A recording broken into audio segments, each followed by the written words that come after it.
a necessidade do amadurecimento espiritual. É interessante que muitos confundem amadurecimento com fuga da simplicidade que é em Cristo. Quando Paulo fala em 2 Coríntios capítulo 11, verso 3, eu temo que assim como a serpente enganou Eva, assim também sejam de alguma forma corrompidos os vossos sentidos e se apartem da simplicidade que é em Cristo. Normalmente se entende que está falando de sair daquilo que é comum, simples, o evangelho é pregado para a salvação.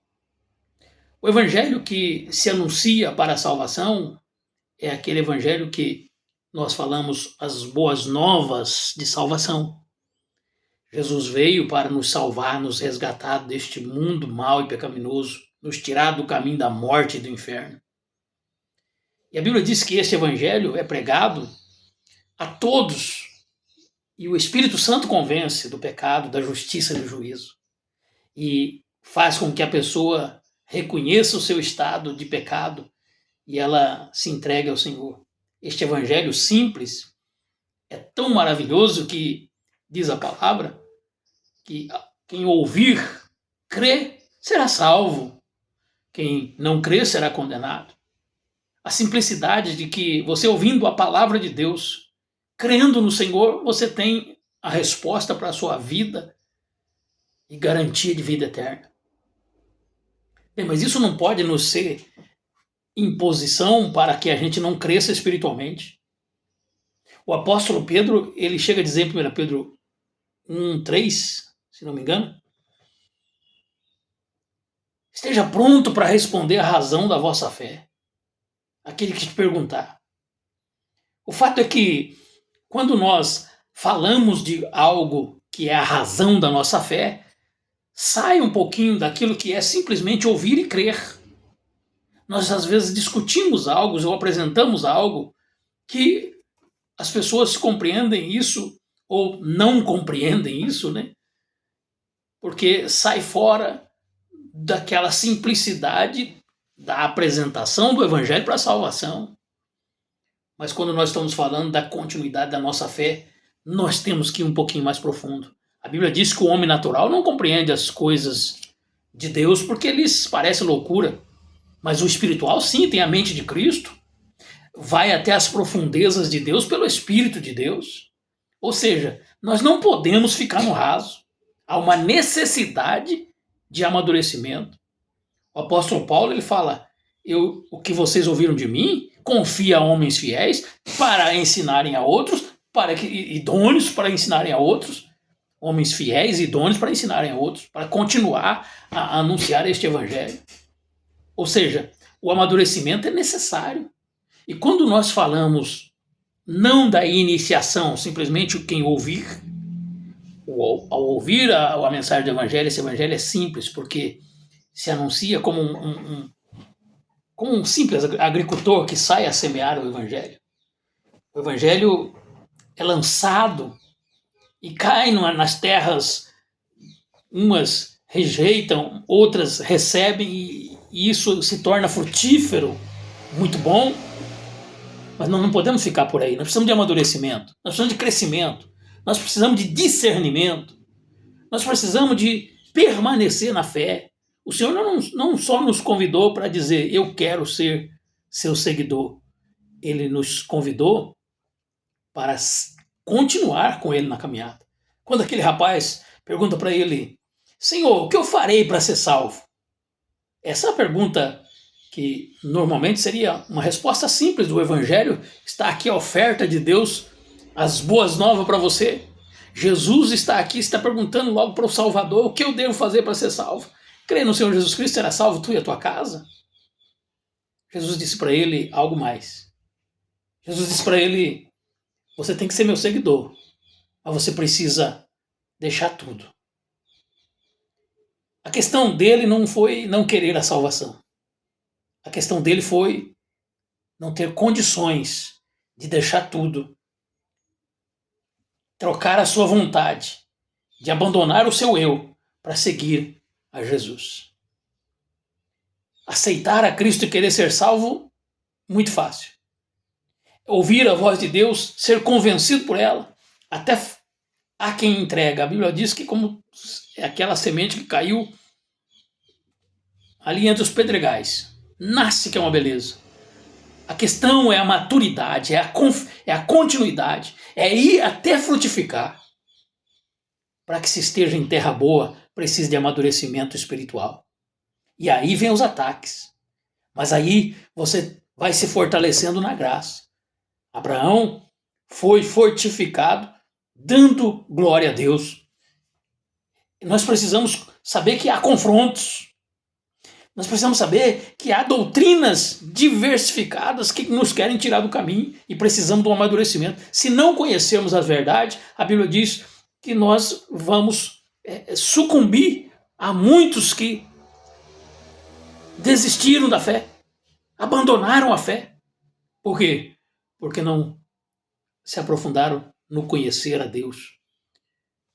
A falta de conhecimento faz com que a pessoa perca a comunhão com Deus. E o Senhor nos recomenda a crescer na graça e no conhecimento do Senhor Jesus Cristo. Os falsificadores, eles trazem situações que aparentemente é boa, mas é engano, é veneno, é distorção da palavra e precisamos ser capazes. Paulo, quando escreve aos Coríntios, ele diz: eu vos criei com leite e não com manjar, porque vocês não amadurecem. Está faltando crescimento espiritual. Que não sejamos nós pessoas como essa, mas que busquemos mais do Senhor Jesus Cristo.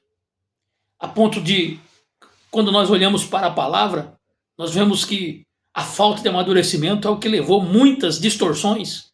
Por exemplo, quando Paulo escreve aos Romanos, no finalzinho do capítulo 5 e início do 6, ele vai dizer que a graça, ela é superabundante. Aonde há o pecado, a graça supera tudo e restabelece a vida do homem. Aí, as pessoas, na sua fragilidade, quer viver permanecer no pecado para que a graça abunde. E ele diz: não, de maneira nenhuma. Você precisa amadurecer, você precisa deixar o pecado. Não é porque a graça é abundante onde há o pecado que você vai permanecer na graça, porque senão seria banalização da graça e seria pecado e você estaria fora. Nós não podemos errar. Quando ele escreve aos Filipenses, por exemplo, e fala sobre a unidade da igreja, ele olha para duas irmãs e diz: ei, Evódia e Síntica, vocês precisam crescer, sentir a mesma coisa, falar as mesmas coisas. Então, se não houver o crescimento, haverá divisão. Quando ele vai falar aos Efésios, ele diz: permaneça na unidade da fé. Mas, poxa, olha as coisas, vocês foram separados para viver uma vida santa, renovados no vosso sentido, para viver agora, não mais como o velho homem. Agora vocês já se despiram do velho homem e foram revestidos do novo. Agora quem falava mentira não mente mais. Quem não trabalhava agora trabalha com as próprias mãos para não ser pesado a ninguém. Não dá lugar ao diabo. O amadurecimento faz com que ele chegue até mesmo ter o sentimento da ira, mas não manifesta. Irai-vos, mas não pequeis. Ele manda encher do espírito e não embriagar com vinho em que há contenda. Ele manda crescer a cada dia. Senão nós não seremos capazes de olhar para aqueles que estão infiltrando um evangelho pecaminoso, perverso e destruindo as pessoas. Eu tenho que viver sim a simplicidade do evangelho. Na hora que vou pregar este evangelho, na hora que vou anunciar a salvação, eu anuncio este evangelho e ele é simples. Mas eu tenho que lembrar que a iniciação do evangelho nos abre a porta para Cristo, mas a continuidade dele faz com que eu tenha que viver em Cristo, crucificado com ele. Gálatas 2:20, eu já estou crucificado com Cristo e vivo, não mais eu. Mas foi tão bom aquele convite, você não quer vir ser salvo e ter vida eterna? Sim, eu quero. Você não quer aceitar Jesus e ter seus pecados perdoados? Sim. Agora você quer ter uma vida crucificada? Opa, isso eu não sabia. Sim, quando Jesus disse, ide por todo mundo e pregar o evangelho a toda criatura, quem crê e for batizado será salvo. Muito bom. Ele diz, mas estes sinais seguem os que creem. Em meu nome expulsarão os demônios. Eu vou ter que confrontar demônios. Em nome do Senhor, com autoridade. Em meu nome, porão a mão sobre os enfermos e os curarão. Temos autoridade de Deus para levar a bênção a outro. Olha aqui, em meu nome falarão novas línguas.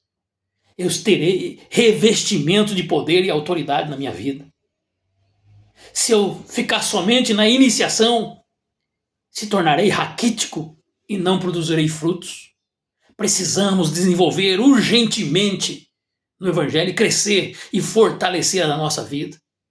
Não pode uma doutrina errada chegar através das mídias sociais, que é o que está mais fácil hoje, você ouvir e permitir que isso entre dentro da sua casa. Quando João escreve, ele diz, se alguém chegar à tua casa e não trouxer esta doutrina, não recebais em casa e nem tampouco o saudeis. Não estou mandando você ser deselegante com ninguém, não, mas está dizendo o seguinte, não deixa que uma doutrina diferente daquela que é você entregar a sua vida a Cristo e viver por Ele, seja mudada por uma informação de outras pessoas que não têm compromisso com a verdade. Ouçamos a voz do Espírito Santo de Deus, que nos instiga a buscar mais de Deus e permanecer na palavra de Deus sem alterar a nossa fé.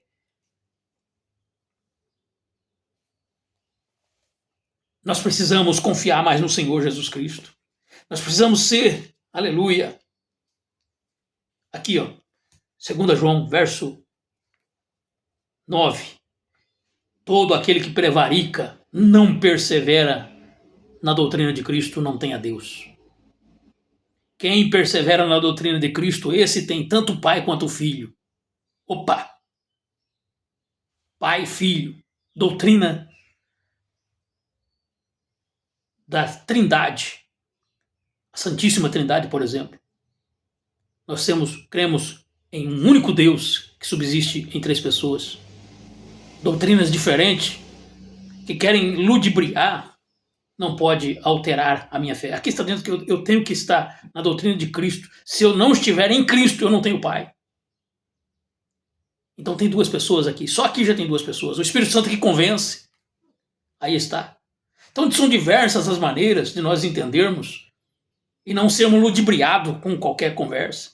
E se alguém vem ter convosco que não traz esta doutrina, diz, não recebais em casa nem tampouco os saudeis, porque quem o saúda tem parte nas suas más obras. É a palavra de Deus que diz aqui. Não está mandando nós termos inimizade, mas está dizendo, esta mensagem contrária a isso, não aceite. Na tua casa, não. Nós precisamos, então, compreender, quando Jesus nos mandou pregar, e de pregar o evangelho, ele falou sobre essa continuação. Não simplesmente eu levanto a minha mão e digo, aceitei Jesus. A partir de hoje, problema mais nenhum, salvação garantida, nome escrito no céu. Nós temos que permanecer. A Bíblia diz ser fiel, Apocalipse 2,10. Ser fiel até a morte, dar-te a coroa da vida. 2 Timóteo 4, verso 7 e 8, Paulo diz, eu combati o bom combate, acabei a carreira, guardei a fé. Ele foi até o fim. Quando nós pregamos, Jesus salva, Jesus cura, Jesus batiza com o Espírito Santo, Jesus leva o homem para morar no céu. Aparentemente, isso aqui é simples. Quando eu digo Jesus salva, agora eu tenho que dizer Jesus cura. E aí eu tenho que anunciar essa autoridade que Deus nos dá. Jesus batiza com o Espírito Santo. Você já foi revestido de poder e autoridade, porque quando Jesus salva, ele nos selou com o selo do Espírito Santo, Efésios capítulo 1, verso 12 a 14. Mas ele disse também, ficai em Jerusalém até que do alto seja revestido de poder. Já tinha soprado sobre ele o Espírito Santo. já tinha dado a eles a fé para crer, eles já criam em Jesus, mas eles precisavam do revestimento. Quando Pedro, em Atos 2, a partir do verso 37, quando ele prega, ele diz: arrependei-vos, para que seja apagados os vossos pecados, e venha o tempo do refrigério, e recebereis o dom do Espírito Santo. Quando ele disse arrependeis, ele tá falando sobre a salvação. Mas quando ele está falando sobre o dom do Espírito Santo, ele está falando sobre revestimento de poder. Nós precisamos disso. Nós precisamos dessa maturidade. Jesus salva, Jesus cura, Jesus batiza com o Espírito Santo. E olha, Jesus vai voltar. Nós não podemos viver aqui simplesmente o tempo que nós tivermos aqui para ter uma vida de fé, uma vida boa, cuidada por Deus. Um homem que professa a fé, simplesmente isso. Nós temos uma esperança eterna. Jesus vai voltar. Nós vamos morar para sempre com Ele. Nós teremos vida eterna. Nós temos que anunciar, sim, com maturidade, que há o arrebatamento da igreja, e o Senhor nos falou sobre isso, que em breve Ele voltaria. Ele diz lá em João 14, verso 1 a 3, se eu vou preparar lugar, e se eu for e preparar lugar, eu voltarei. Ele foi. E ele disse: eu voltarei para vos levar para mim mesmo, para que onde eu estiver estejais vós também. Ele disse que vai voltar para nos levar. E depois é anunciado lá em Apocalipse que numa outra ocasião ele voltará com aqueles que ele levou para implantar o reino milenial. E nós entendemos pela palavra que Paulo explica aos Tessalonicenses. Capítulo 1, verso 4. Capítulo 1 Tessalonicenses 4, a partir do verso 13. Quando ele diz que aqueles que estavam tristes pelos seus parentes, ele disse: não seja ignorante acerca dos que dormem, mas um dia, mais especificamente no verso 16, 17, o Senhor vai voltar, e os que morreram em Cristo ressuscitarão primeiro, e nós, os que estamos vivos, seremos transformados a encontrar o Senhor nos ares. Todo mundo? Não, só os que viveram em Cristo. Então é o arrebatamento da igreja. Nós vamos subir com Ele. Há uma restauração do corpo, há uma regeneração, e nós vamos subir com Ele. E vamos estar com Ele, e a Bíblia nos mostra claramente que vamos estar com Ele nas bodas do Cordeiro. E vamos participar com Ele desta grande festa. Mas aqui, a Bíblia diz que na terra terá a grande tribulação. 7 anos, 3 anos e meio de falsa paz e 3 anos e meio de grande tribulação. E no final desse período, a igreja, capítulo 19 de Apocalipse, fala: virá o Senhor com os seus santos, aqueles que foram arrebatados, nós, os que morreram em Cristo e os que estavam vivos em Cristo, foram transformados e subiram com Cristo. Como ele disse: eu vim e vos levarei. E agora ele volta com os santos, agora a gente volta com ele para implantar o reino milenial, para estabelecer mais 1000 anos do governo de Cristo aqui nessa terra. E nós vamos estar com ele, quem foi arrebatado, e aqueles que venceram na grande tribulação. Tudo isso está em Apocalipse 19, 20 e 21. 22, o estado eterno e perfeito. Depois dos 1000 anos, com o julgamento do trono branco e com o grande julgamento final, a condenação daqueles que realmente não quiseram arrepender-se dos seus pecados e crer no Senhor Jesus Cristo. A Bíblia diz: morrereis nos vossos pecados se não crer que eu sou, disse Jesus. Se não creres que eu sou, morrereis em vossos pecados. Tem que crer no Senhor Jesus Cristo. Creia no Senhor Jesus Cristo e será salvo tu e a tua casa. E esta é a promessa que Ele nos fez. 1 João 2,25, a vida eterna.